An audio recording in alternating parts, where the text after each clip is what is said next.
Hello, everybody, and welcome back to another episode of Safari Mack Returns to Africa. I'm Safari Mack, your guide and host, helping you make connections to the wild. Well, ladies and gentlemen, we are still traversing the Congo, though at this point, I'm going to be honest, I think we may be lost. But no matter, I decided that we need to climb up to the tops of the trees, or to a section of a rainforest habitat that we may know of as the Canopy, where we're taking flight with a world-famous animal that is maybe a little bit more known, unfortunately, as a pet. The African Gray Parrot, or Psittacus erathicus. So as you can see, this guy wants me to get started, and we will go ahead and get going. But before we begin, if you're new to my channel, hit that like and subscribe button, check out my Facebook page on content and conservation, and if you have a question or an animal request for the future, send me an email. You'll find the link in the description below. But if you're ready, let's get started. Now, we really don't have too much to discuss in terms of evolution and family, because thanks to this lovable bird, the macaws, we've already discussed their evolution and their family, thanks to our trip through South America. But if you'd like me to give you a little refresher, here it is. Millions of years ago, there were two giant landmasses. Now, we probably know of one great landmass, a supercontinent that was called Pangaea. This is after Pangaea. There were two, Laurasia and this one, Gondwana. Now, Gondwana was comprised of these different land masses: South America, Africa, Madagascar, Antarctica, Australia, and even the subcontinent of India. However, as millions of years passed and evolution took its course, the continents, as we know, broke apart and began drifting. Now, it's thought that the ancient ancestors of the parrots were pretty widespread, but as the continents began to break apart and spread throughout, some either perished, while others would evolve their own special family bloodlines. But still, this is kind of, in a way, the ancestral home for all parrots, in a way. Now, you might think of the African Gray Parrot as one species, and I'm going to be honest, I actually thought that too. That is until recently I've learned that there are two kinds, at least two distinct species. The Congo Gray Parrot, which is our focus today, and the Timneh Parrot, which, as you can see, is very different from its cousin, the Gray Parrot. You can kind of see some of the differences, right? I know it looks similar, it looks like he's a little older, but this is actually a different species. So, I didn't know that. Pretty cool, in my opinion. Now, we know the gray parrot is basically perfectly well at home in the African rainforest. Mostly the equatorial Africa, so Angola, Cameroon, the Congo, Gabon, the Ivory Coast, Ghana, a little bit of Kenya, and a little bit of Uganda. Now, you might think of it more at home in the rainforest, but believe it or not, these birds are pretty adaptable. They're even found in African mangrove forests, as well as dry savannas. Currently, while it's kind of difficult for us to determine exactly how many are currently living in the world, we can say it's a rough estimate of anywhere from 630,000 individuals to over 13 million birds living in wild Africa. Now, as you can guess, the African Gray Parrot is a very highly social animal. They need to be in a flock, not just to be able to find food, but for socialization, even mentality, because there's many reasons why animals have to travel in groups. One, you can spot danger a lot quicker in a group, and of course, finding food. But of course, there's another pretty well-known reason as to why.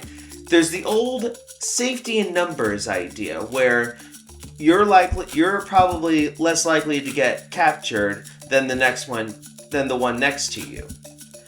But anyway, back to our African Gray Parrots. So they form huge flocks that can be into their thousands, and as they are extremely social animals, they are known to form lifelong bonds with another African Gray Parrot. So a male and a female, they're always monogamous. They will mate with only one other partner. That isn't unless the other partner perishes for either starvation, sickness, or at the hands of some predator. But it's kind of difficult to exactly say how a courtship is done because thanks to the rainforest home, it's kind of difficult to really study them. What we have been able to see, thanks to those in human care, more specifically in zoos or wildlife sanctuaries, we have been able to identify that these birds can lay anywhere from 3 to 5 eggs at a time and will successfully incubate them for a period of up to 30 days.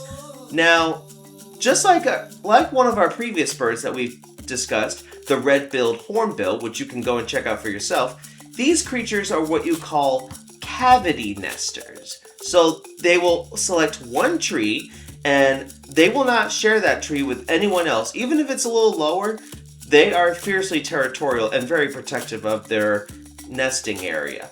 So while they lay their eggs in the cavity, both mom and dad work together to where she sits on the eggs, but he brings the food to her.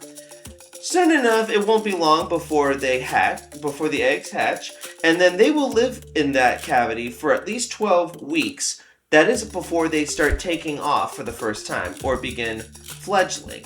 So here you can see this is kind of what they look like when they hatch. Now, the African Gray Parrot is a highly diverse eater. They have to eat a lot of stuff, but one of their biggest things is different kinds of fruits. Whether it's all throughout the rainforest, different kinds at different times of the year, it's a paradise.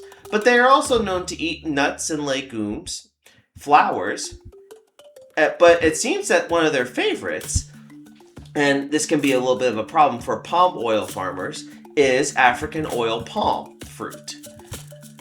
But it's not just this that drives farmers crazy. They have also been known to raid cornfields or maize fields and steal crops. But of course, they're also known to eat insects to make up their diet. And they'll even eat a bit of clay because a number of these fruits are toxic. So this clay will help aid their digestion and keep the toxins to a level. Now, in terms of culture, the African Gray Parrot is actually seen as a sacred animal. In fact, Yoruba, that's these people, their lore tells that these birds earned their feathers through a very special ancient test of beauty and community dynamics amongst all birds.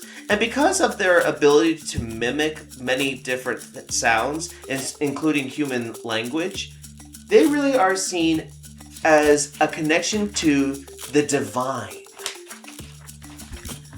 But here, we come into one of our wild things.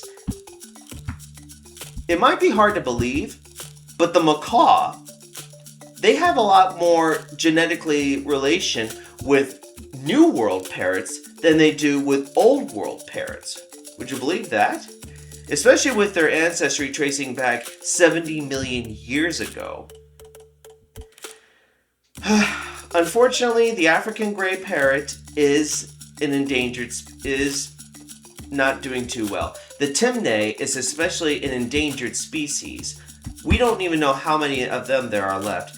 But for all African Gray Parrots, their problems come not just from rainforest habitat loss, but the illegal exotic pet trade, where millions are captured. In fact, during the years of 1994 to 2003, it's estimated that more than 359,000 parrots were captured, at least 21% of the population every year, just to be sold as a pet. I want to ask you, is this really a pet? Or can we do better? Thankfully, we are doing better. A number of organizations are working together, especially some places where they seize captured birds and try to rehabilitate them so that they can actually go back to the wild, especially thanks to the International Fund for Animal Welfare. Well, that's all the time I have for this week. Be sure to stay with me up in the canopy next week as we look into the lives of the colobus monkey. But until then, I'll see you out there.